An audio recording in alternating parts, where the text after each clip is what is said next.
thing is though, like with you, like who did you actually grow up listening to mainly? So it's mad for me, yeah, because like I am a hip hop head, but I'm a grime head as well.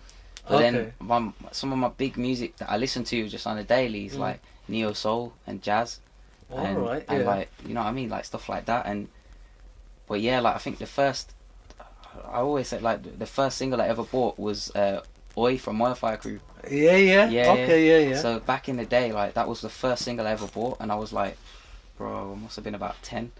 You know what I mean? I went up to Woolworths with my mum, and I didn't even know who they were at the time, innit? I just saw the cover, and I was like, there was something that resonated. You know what I mean? I saw these young guys on the cover, and I was like, yo, let me try that. The energy was mad on that. I remember, you know what? I remember that tune, yeah. I remember I was inside my house, and what it is back then, it was a big thing to have like bass boxes and stuff in your car, innit? Yeah. So what happened is my boy, he's my neighbour's named Shaf. Literally, he was playing this tune and he's wiring his sounds and he's just testing the bass and everything.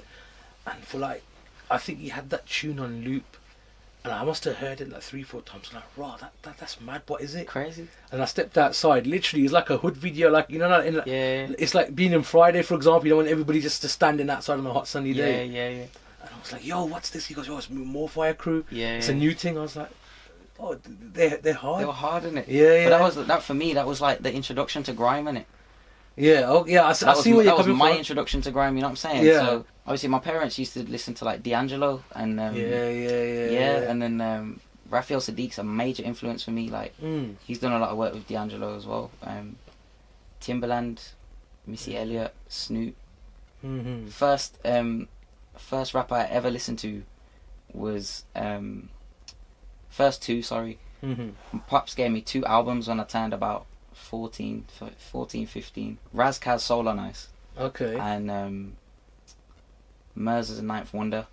And Ninth Wonder is one of my favourite producers. Yeah. Probably because he was the first hip hop producer that I was properly introduced to as like a head. You know what I mean? Like, he wasn't like mainstream sound, but he like, you dig into it. He produced for like Jay-Z and all that as well. You know what I mean? Some big heads. Yeah. I've got a sample kit as well. I swear down. Bro, one of these producers gave me the sample kit. Yeah. And it's literally it's his drum pack that I've got. Yeah. So it's literally like 7-8 kicks, 7-8 snares, hi-hats, all of that. I had one, but I never really used it. Like, you know what's mad? I got given sample packs and kits before I was using samplers in it. Okay. So I kind of got them, and I was arranging audio. That was how I sampled in it.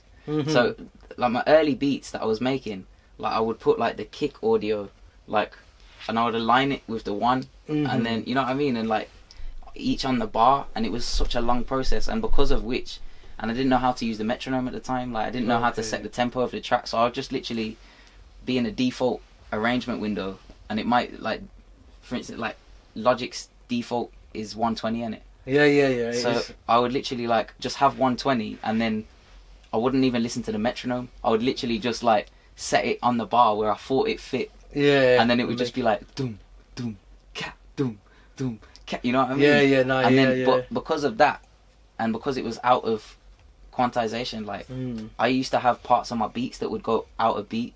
Yeah. So, but that was a learning process for me. And then when I showed my pops, that, he just laughed at me. Like, it's like, what the fuck are you doing? You're not even quantizing your shit, or it's not even in the right tempo. Like, but he never, like, he would laugh at me, but he would never be like, it's wrong, because he's like, I like that you haven't asked for help. You know what I mean? It's like, that's part of my, it's part of your journey, part of my process. You get me? Yeah. Hang on, what did your pops produce? Like, what sort of music? Neo soul. Okay. Yeah. So he had like more of a neo soul jazz influence, but like he never even used to show me his shit. Like, he used to have all of his stuff on floppy disks, innit? Shit, that's going back some time. Going back, innit? And the first PC I had, it did have a floppy disk, but it had a CD drive as well, innit? So by the time I got round to having that, like, I never had the capacity to use floppy disks. Yeah. You know what I mean? Like, I think they probably stopped making floppy disks when you probably started, didn't it? Literally. We used to have them at school. We used to still have them at school, but they used to always, like, you know, floppy disks, it wouldn't take very much to make them go shit, innit? Like, you would literally have them short out or something. Yeah. You know what I mean? Or they'd break easy, innit? Yeah, easily. Yeah. If you drop it as well. Yeah. And I remember when they first brought out flash drives, and they were so thick you could run over it and it would still work. You know what I mean? Like, it's true. Mad, but yeah, like, so I think part of that, he wanted me to learn how to produce.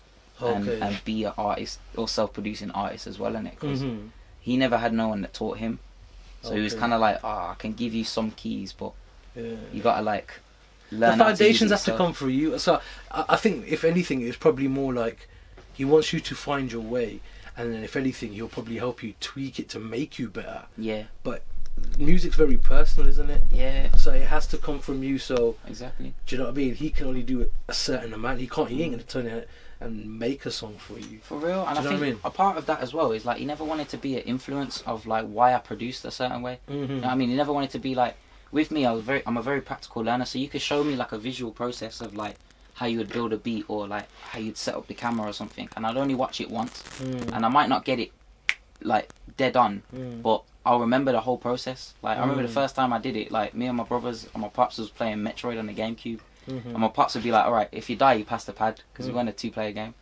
and he would show us like the start of this level. He would be like, yo, you do this, get through there, shoot this like that, da da da da. My brothers would try to do it just free for all. They'd just go into it and they'd die. And then I would copy what my dad did. And I'd be like, da, da, da. And he would always be like, see, Nico listens. Like, obviously my first name's Nico, and it's like, he's like, yeah, Nico listens, he watches. And then I just, that's been my whole thing, my whole life. Before we actually talk about Noir, which is your latest EP, let's go back with it. Tell me about like your first EP and then moving forward. I've been making music since I was 11. As in writing. I've been producing since I was 15. Like I'm 26 now. So I've been doing it for a while. Yeah, I never had like a commercial release of music till last year. So like early last year. But before that, like I used to just create music like just for my own thing, and then I used to put it on SoundCloud and YouTube and stuff like that. Like I used to have bars in it. Like from when I was young, I could write sick. But I never had delivery or nothing. So like I would like show my parents. I'd never show my pops. I'd always be shook to show my pops. I'd show my mum in it. And my mum would always be like, yeah, that's good, like keep going. You know what I mean? But just being a mother and encouraging their son. Exactly, just encouraging me. I didn't find my voice till I was 18, but like the whole time I used to graft hard. Like any free time I got, like I used to just write bars. Used to be on pen and pad, and then when we had like Blackberries and that, like I used to just have notes, like pure notes, like gigs worth of like bars.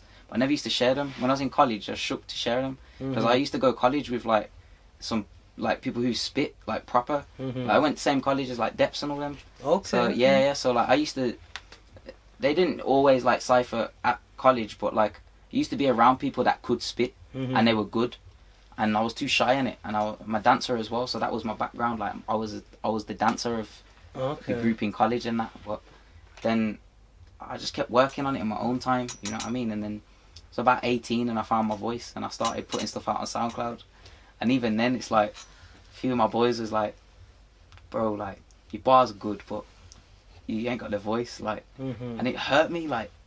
So yeah, like it took me a while. Like it was only like 22 that I found my confidence with my voice, you know what I mean? So as soon as I found my confidence, that's when people was like, raw, okay, you've been working on it, so people started supporting it. But I think a lot of it comes down to, like, as an artist, I do think it is a confidence thing, because you can be a good singer, you can be a good rapper, but you know what it is?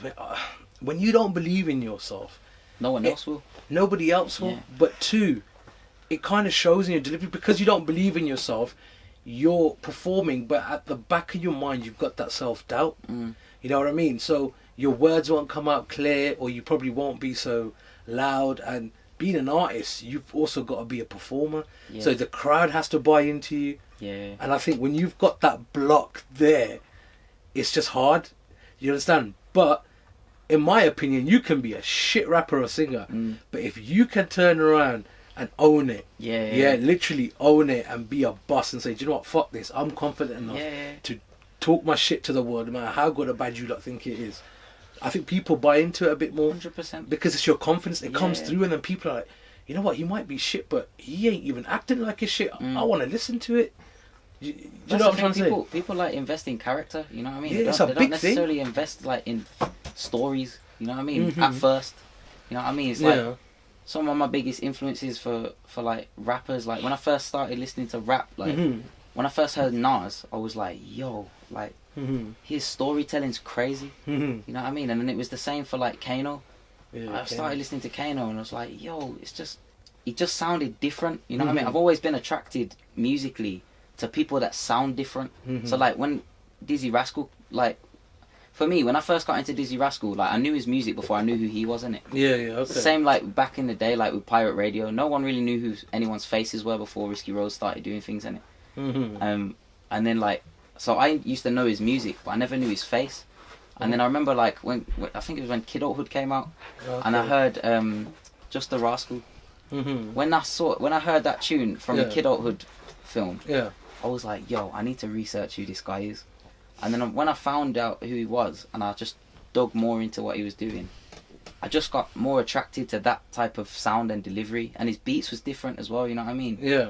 Same with Kano. Like when I heard P's and Q's, I was like, yo, this is different. Like his flow's different. His voice is different. And it's the same now. Like I've been in a set with quite a few like people like on radio or just like live events and stuff, and it's like there'll be 1 or 2 people out of 10 people that will take your attention. Sometimes it's one person that will take your attention. Like the benefit of my voice is like I emphasize my words a lot, so it's like when I'm spitting you can hear the clarity of what I'm saying. But like some people they'll be spitting like this, like and there's no confidence, you know what I mean, or there's no personality. Yeah, personality. It's a There's big no personality. thing, you know what I mean? If you're on stage, you've got to have a personality. Otherwise, you're not really good to look at. Like you said, look at mumble rap. Literally, like them guys don't even say words, but because their character's just big and their personality comes through, people just buy into it. You know what I mean? So, yeah, man. Like I think leading up to my debut EP last year, it was like it's been a long process. So like my idea was I'm gonna do like a project with like 4-minute-long songs and 2 like full-length songs, and then those minute-long songs we'll turn them into Instagram videos.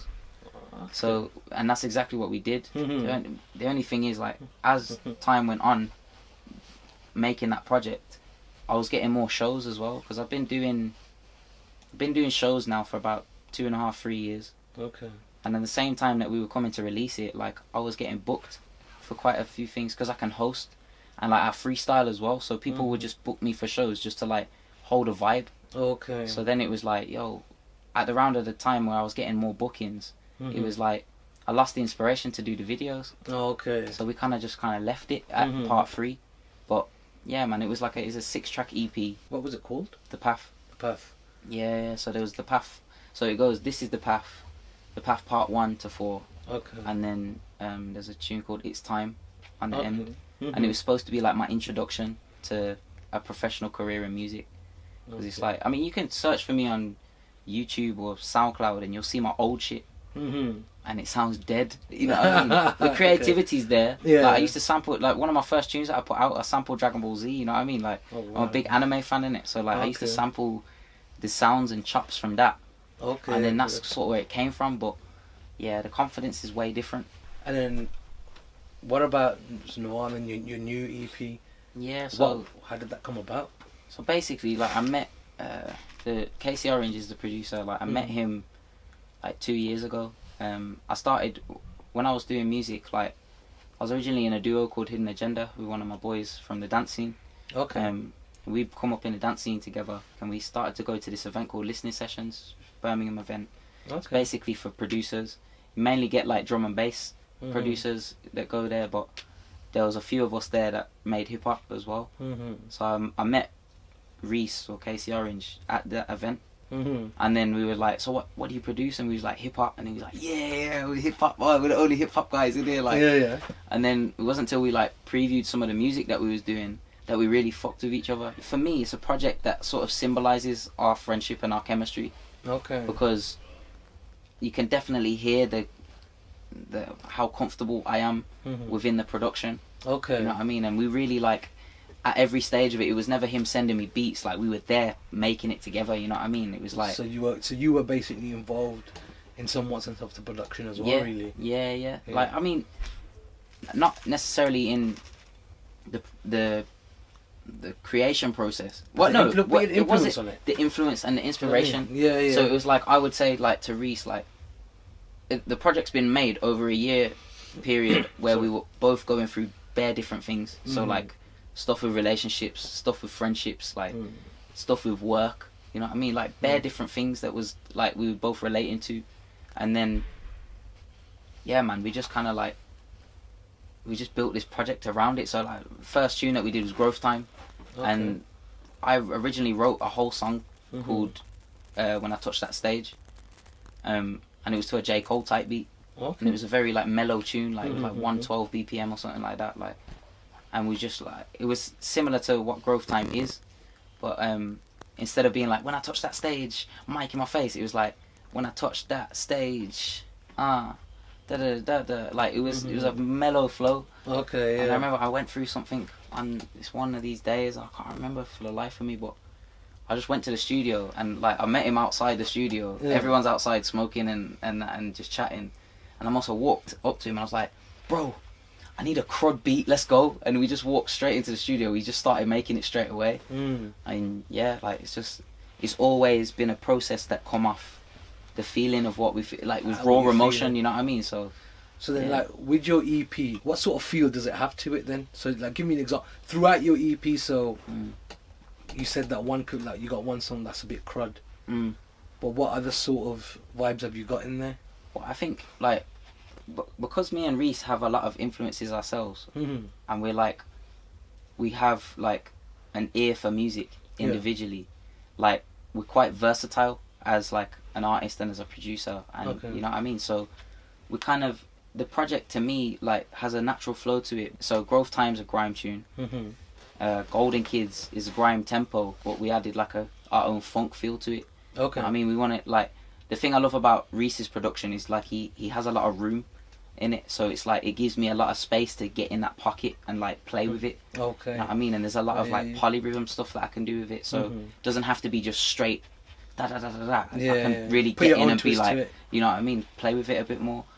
So yeah, and then we kind of venture into like Medusa's more like a trap soul type vibe. Okay, yeah. Yeah. It's one for the ladies. Like one for the ladies. One for the ladies, you know. Yeah, one for the ladies. But yeah, and then you come into Give's more like a modern feel, and then Lifetime's like a very conscious rap or conscious hip hop vibe. It's more live music in that one because Reese actually played like the guitar, played the lead, played the bass in like. So yeah, that one's a bit more like instrumental based. Okay. And then the final tune is World Is Mine, and that's more like just raw hip hop. Like raw hip hop. It's hard. You know what I mean? So you got different types of flavors basically. Yeah, yeah. Different vibes in this. Yeah. In this EP. So it was purposeful. It wasn't like oh, let's just like make this type of tune, that type of tune. We was kind of like, yo, this is the flow that we're in. Yeah. These are the influences that we have. So through our versatility, this is like how we can body this work, you know. So it's a well thought project really. It's not just like about just laying something down. There's a bit more thought in regards to the production, the delivery of how you sort of the what's the right word really, like from start to end, the progression, the change in it all is all different. It's like really well thought. Yeah, I mean compared to like not disrespecting anybody who does that. Yeah, it's just how some people work, but some people just like, I got bars, I just need beats, and I just need to express myself. Yeah, I mean, but this is a bit more different. I think like bodies of work these days, like you have like it goes between like you usually have it goes like start with a banger or an intro into a banger that would blast on radio. Yeah. Then you got a couple tunes where it's kind of like I can story tell here, like for rap, for instance, UK rap or grime. Yeah. Then you get into like the midway of the project, it's like another banger, and you can story tell a bit more. Then there's another banger. You know what I mean? So you got, I think, I can't say for sure, but that's the vibe I get. Like Kano's new album, for instance. When I listen to Kano's album, like the intro tune's very like bars. It's like, yo, it's a statement. You know what I mean? And then kind of like goes into the raw grime feel. Okay. And then it's like you've got like the more sort of radio palatable tunes for me, but they're equally just as hard. You know what I mean? So it's like got tunes with Popcorn and you know people like that. Kojo Funds I think is on the album as well, and those type of artists, they make bangers. You know what I mean? Like they make tunes that bang on radio and in the clubs. So absolutely. I think this project for us, I don't know, like, even though we've released the tunes and they've gone on radio, like, I never had the intention myself to, like, yo, let me write a banner, you know what I mean? It's just more about expression. Expression, like, so. Yeah.